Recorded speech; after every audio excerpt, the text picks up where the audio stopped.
O, diba?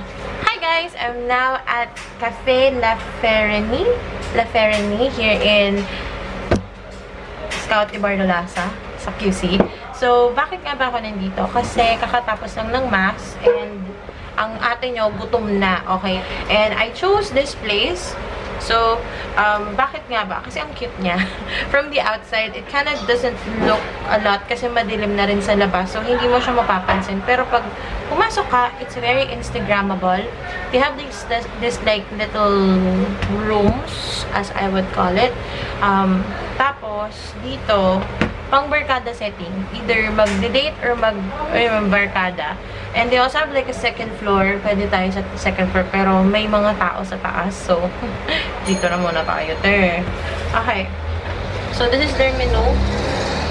Ang laki po ng menu nila. Actually, ang daming laman ng menu. They have rice meals. They have fraps. They have coffee, tea, icy drinks, iced tea. And then they have like short orders like this. Which, today, hindi ako masyadong mag-i-indulge kasi kahapon nag-indulge ako ng sobra. But today, we're just going to eat something that is filling for the stomach. And I only chose their cheesy burger and red iced tea. Why? Kasi feeling ko yun lang yung kaya ng stomach ko right now to eat. I will try their other stuff next time with friends. Kasi mas appetizing yung mga boodle stuff nila. Like, they have this thing called the boodle bunch one, which is 679. And another thing is, mura yung mga pagkain dito, guys. Hindi ako nagbibiro. Like, their cheapest is like 79 bucks. Pinakamahal nila is like 189, which is the pasta. I think good for sharing na rin yung pasta nila. But today, we're just gonna go with burger and drinks. So if you guys would like to know more, I'll put all the information on the description box. Again, hindi po ako sponsored for this video. I'm paying for my meals. Kasi dami nasasabi sa inyo, palagi na ako kumakain sa masasarap na lugar at palaging sponsored. Hindi po ako sponsored lagi. Mahilig lang po talaga akong kumain kung saan-saang magagandang lugar at masasarap na pagkain. So we're gonna try out Cafe La Ferennie, and then I'll let you guys know what I think about it, okay?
May isa dito sila sa menu nila. It's like 6 pieces mini colored burgers that is good for sharing. It's called the Little Ferdies.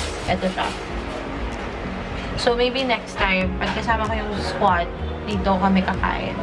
Treat ko squad. chicken. Tapos, they also have pasta. Sinabi sa akin ni na ate, ang tawag dito? Best seller daw nila is yung yummy carbonara and yung chicken pesto. So, this is the carbonara. This is the pesto. But, yeah, girl is not in the mood for pasta tonight because I had pasta last night and it was amazing. Ayun na pala ang burger ko. Okay, thank you. Ay, thank you. May pagganito sila, friend. Okay. I'm gonna do some food shot for you guys. Ito tayo eh. Vlogger na vlogger, may food shot. Okay, so you're actually required to wear gloves. And guys, mind you, this burger is only 89 pesos. So, magsusot tayo ng ganito. So, this is the cheesy burger. Guys, 89 pesos siya. Hindi ako makapaniwala. Okay.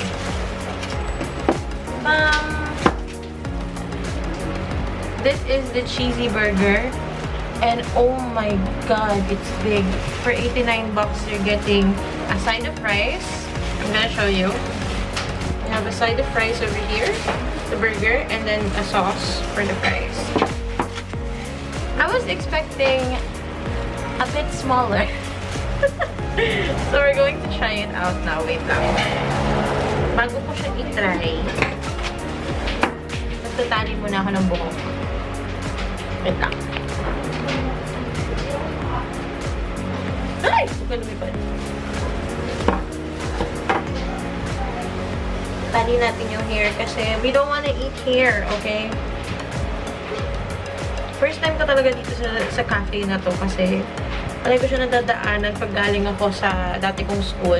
Kasi I always go to my like where I went to high school and may na-update kasi ako doon. So they have papeno. Papeno. Okay. Enough about that. We're gonna eat. Wait lang.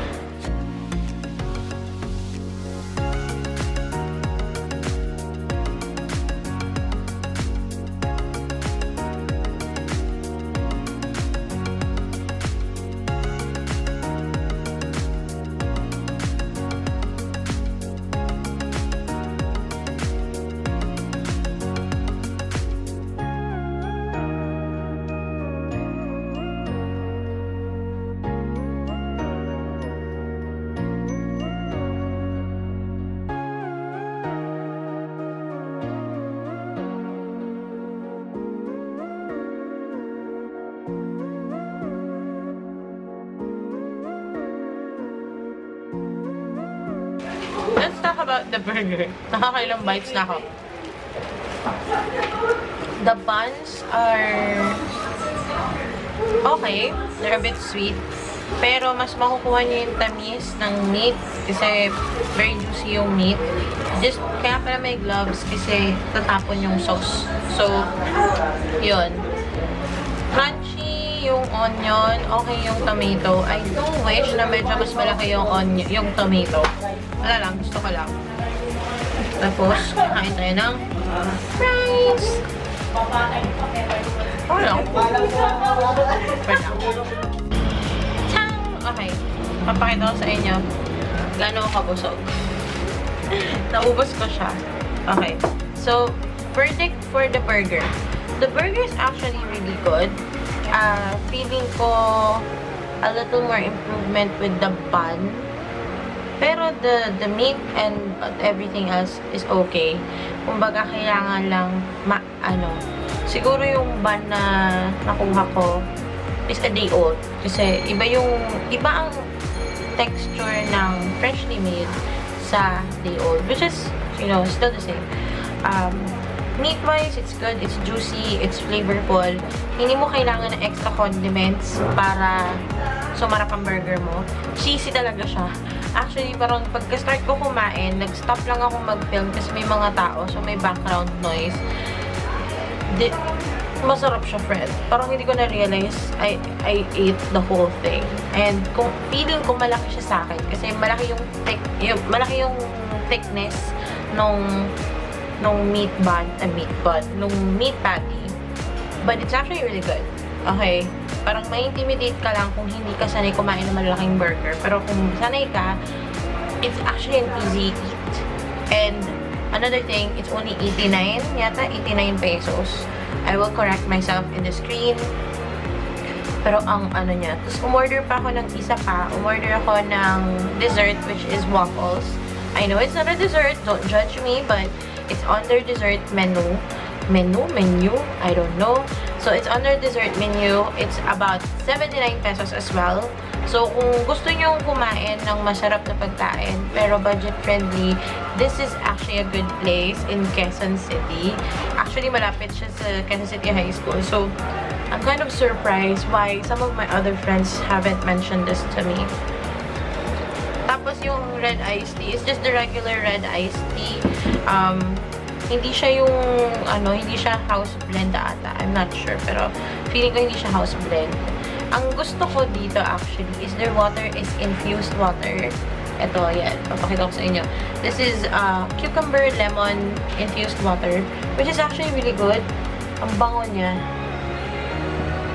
Alam mo yun, kung kayo yung mga tipong health conscious, ganyan, they also take care of their customers that way. So, hinihintay ko na lang yung waffle na order ko. Kasi, parang gusto ko siyang i-try.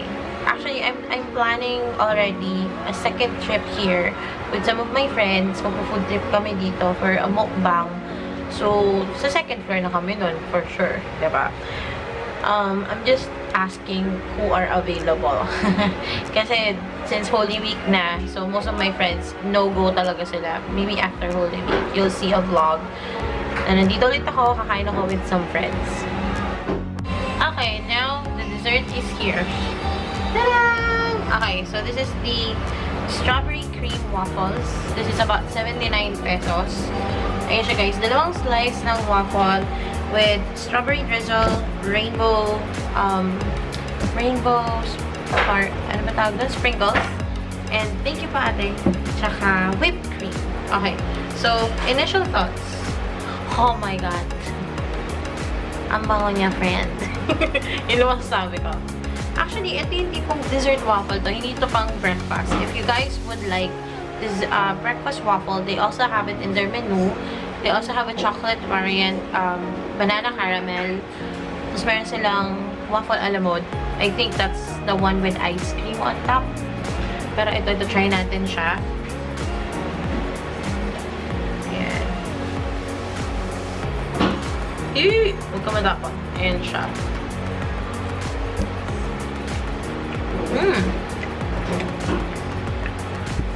Perfectly cooked yung waffles. Actually, there are some places that cook waffles quite too much to the point it becomes very rubbery. Ito, hindi siya rubbery. I should know because I always cook waffles for the kids at home.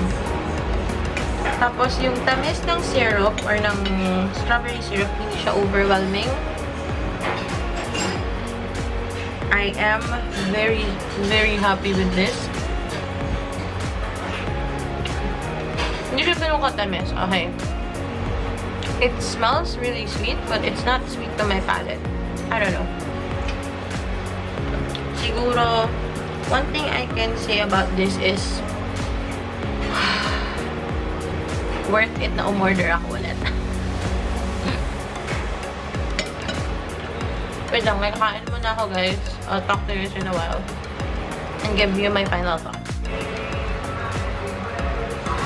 Okay, so now, actually, nagbayad na ako ng bill kina ate. Magkano yung total ko na bill dito? Umabot ako ng 221.75. That's the tax included. So, if you guys do not know, we have service tax here in Quezon City. So, plus, I think, 8%. So, 221. 207 plus tax. So, 221. Is it worth it? Yes. Alam niyo yun? Yung burger pa lang na kinain ko is actually very filling already. But then, I was like, I need to try something sweet from them. So, either frap or yung waffle. But I chose the latter one. What do I think of Cafe La Ferennie I don't know how to pronounce it, guys. Pasensya na if you guys have been here. I do think aesthetically, it's really, really nice. It's very Instagrammable. If you guys have seen yung clips of what it looks like upstairs, yung second floor nila, it's really something na pang barkada talaga. Alam niyo yun, yung mga tipong Gen Xers, not Gen X, Gen Z and millennials alike will really like this. Mga couples, barkadas, siblings. I don't think my mom would like it here. Kasi hindi siya mahilig doon sa maraming borloloy. So, I do like it. At ito na yung supply. Thank you po. So, ayan. Papakita ko sa inyo. Kung nakikita nyo. 221.7574. So, it's really nice. Aesthetically, I really like it here. The food, amazing. Hindi ako nagsasabi kasi sponsored ako dahil hello, may receipt, may sukli si ate nyo. Okay?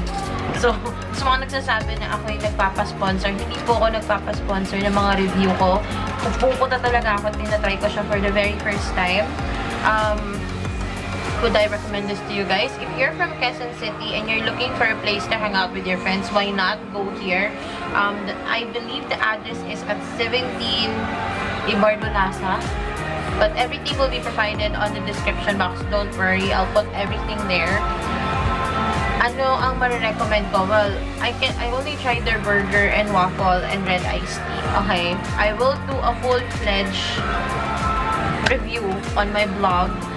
Pero that would be next time kasi naka-intermittent fasting yung ate nyo. So, hanggang burger lang talaga ako. Maybe next time I'll have pasta and other stuff from their menu. And with that being said, I do have to go now. Thank you so much for watching. If you guys are interested to see these kinds of videos, make sure to hit the like button and the subscribe button. Of course, don't forget to follow me on my social networking accounts, Facebook, Twitter, Instagram. And your girl has to go now. May energy na ako. At mag-uusap pa kami nung isa kong kliyente mamaya. So, I do have to go now. Thank you so much for watching. And annyeonghaseyo! Bye-bye!